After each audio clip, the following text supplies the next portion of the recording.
Hey guys, welcome back. आज हम बात करेंगे इंडिया की highest rated web series scam 1992 the Harshad Mehta story के पहले एपिसोड के बारे में। दोस्तों, 1992 में इंडिया में स्टॉक मार्केट में एक ऐसा स्कैम हुआ था जिसने पूरे देश को हिलाकर रख दिया था। इस स्कैम का मास्टरमाइंड था हर्षद मेहता। ये स्कैम इतना बड़ा था कि प्रेजेंट वैल्यू को अगर आप विजय माल्या और नीरव मोदी की स्कैम अमाउंट को मिला दें तो उसके सामने कुछ नहीं है। दोस्तों, इस सीरीज़ की शुरुआत में हम शरहद बिल्लारी एसबीआई एम्प्लॉय को देखते हैं। शरहद टाइम्स ऑफ इंडिया के हेड ऑफिस में जाता है और जल्दी से किसी एडिटर को मिलना चाहता है। शरहद के पास एक ऐसी धमाकेदार न्यूज़ है जो वो टाइम्स ऑफ इंडिया के एडिटर को बताना चाहता है। शरहद एडिटर को बताता है कि एसबीआई में गलत हो रहा है। यहाँ इस प्रॉब्लम को समझाने के लिए शरहद कुछ भारी शब्द जैसे बैंकरप्सी और एसजीआई का यूज़ करता है जो उस एडिटर के सिर के ऊपर से जा रही थी। तभी वे एडिटर उसे सीनियर फाइनेंस एडिटर सुचिता के पास भेजता है। यहाँ सुचिता को पास शरहद खुलकर बोलता है। वह सुचिता को बताता है कि एसबीआई में बहुत बड़ा घोटाला चल रहा है। बिना किसी पेपर वर्क के एसबीआई से 500 करोड़ गायब है।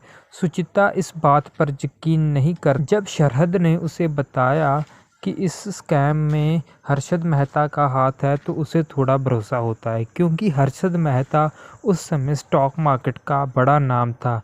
ये सुन सुचिता एसबीआई में आगे इन्वेस्टिगेट करना चाहती। दोस्तों, यहाँ पर हमें बताया जाता है कि हर्षद इस समय सबसे बड़ा एडवांस टैक्स पेयर था। वो एक लोअर मिडिल क्लास फैमिली से बिलोंग करता था, लेकिन 30 तक आते उसकी नेटवर्थ 4000 करोड़ हो गई थी। हर्षद को क्रिकेट में बॉलिंग का शौक था। वो क्रिकेटर बनना चाहता था। उसके पिता के फेल्ड बिजनेस के कारण उसके कंधे पर बहुत जिम्मेदारी आ गई थी। उसने प्लास्टिक से लेकर हीरे तक का बिजनेस किया। इन सभी में उसका काम चल जाता था, लेकिन हर्षद के सपने बहुत बड़े थे। वह चूल के छोटे से घर में अपनी पत्नी, भाई और माता पिता के साथ रहता था। शाम को वो अपने भाई को स्टॉक मार्केट के बारे में बात करता है। वो बताता है कि बहुत सारे लोगों ने स्टॉक के जरिए बहुत सारे पैसे कमाए हैं। अब हर्षद भी उसमें घुसना चाहता है, लेकिन हर्षद का भाई उसे बताता है कि स्टॉक मार्केट सिर्फ साइड इनकम के लिए ठीक है और स्टॉक में बहुत रिस्क है। तभी हर्षद कहता है कि रिस्क है तो इश्क है। अगले दिन हर्षद अंबाला नाम के ब्रोकर के पास जाता है। यहाँ हर्षद एक जॉबर की नौकरी चाहता है। अंबाला उसे कहता है कि ये काम तुम्हारे लिए नहीं है। हर्षद उसे एक चांस मांगता है। अंबाला उसका टेस्ट लेते हुए गुजराती डिश जल्दी से ऑर्डर करने के लिए कहता है। इन डिश को बताकर हर्षद टेस्ट में पास हो जाता है और अंबाला के यहाँ जॉबर बन जाता। अगले दिन अंबाला का पुराना जॉबर भूषण उसे काम के बारे में बताता है। तभी एक आदमी कार से नीचे उतरता है और लोग उसके पांव पकड़ते हैं। भूषण हर्षद को बताता है ये मुंदा है, जिसे बीएससी में ब्लैक कोबरा कहा जाता है। वो मार्केट के भाव को नीचे रखता है जिसमें उसका प्रॉफिट होता है। तभी एक आदमी आता है जिसका नाम प्रणव है। भूषण हर्षद के लिए टिप मांगता है क्योंकि आज उसका एक नया एडमिशन था। प्रणव कहता है कि फ्री में तो वो अपने बाप को भी टिप नहीं देता। भूषण बताता है कि प्रणव एक तिजड़िया है।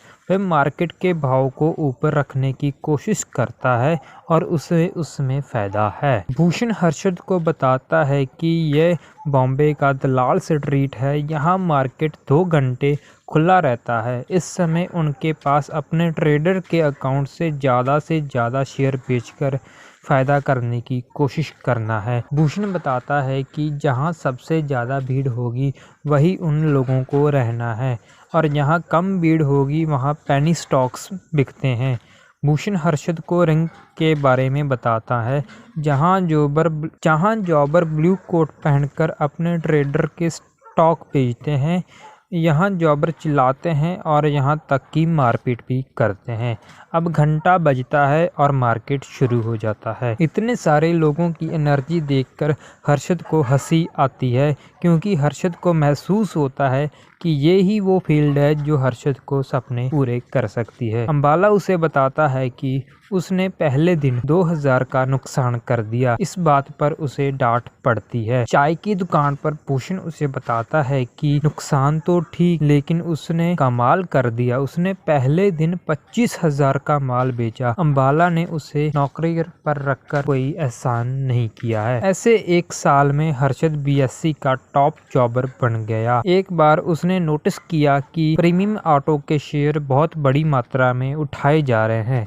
अगले दिन वो देखता है कि इस कंपनी ने अपनी गाड़ी की कीमत बढ़ा दी है, लेकिन पिछले 7 दिनों में इसका शेयर इतना क्यों बिक रहा है। भूषण हर्षद को बताता है इसे इनसाइड ट्रेडिंग कहते हैं। वह बड़े लोगों का खेल है जिससे गुप्तचर कंपनी में फैले हुए हैं।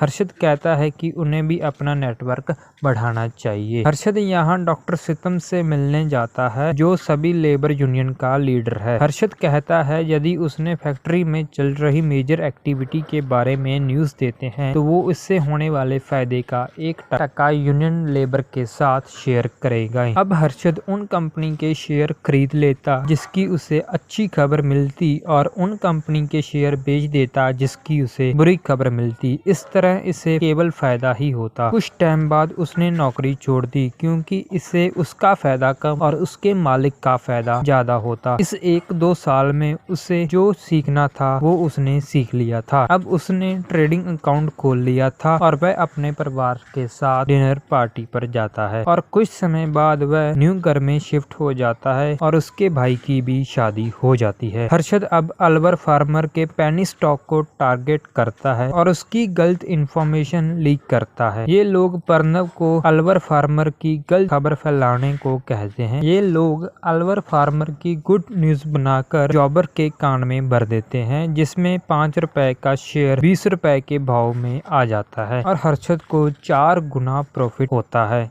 अब प्रणव और हर्षद मिलकर पैसे लगाते हैं और फायदा कमाते हैं। जब 1982 में हर्षद अपनी न्यू कार से नीचे उतरता है तो एक न्यूज उसके पाँव के नीचे जमीन निकाल देती है कि स्टॉक मार्केट क्रैश हो गया। जब वो अंदर जाता है तो उसका भाई उसे बताता है अजय केडिया के नाम के बंदे ने रिलायंस कंपनी के 3.5 लाख शेयर ठप कर दिए और जिसमें हर मेजर कंपनी को 8 से 10% नुकसान हुआ है, जिसमें उसका भी 10 लाख डूब गया है। यहाँ स्टोरी आती है प्रेजेंट 1992 में। यहाँ सुचिता अपने सोर्स से एसबीआई में इन्वेस्टिगेट करने को बोलती है और वो देखती है कि शरहद वहाँ से चला गया है और यहाँ पर एपिसोड खत्म हो जाता है। लेकिन इस वेब सीरीज का नेक्स्ट एपिसोड देखने के लिए आप हमारे साथ इस चैनल के माध्यम से जुड़ जाइए और यहाँ पहला एपिसोड और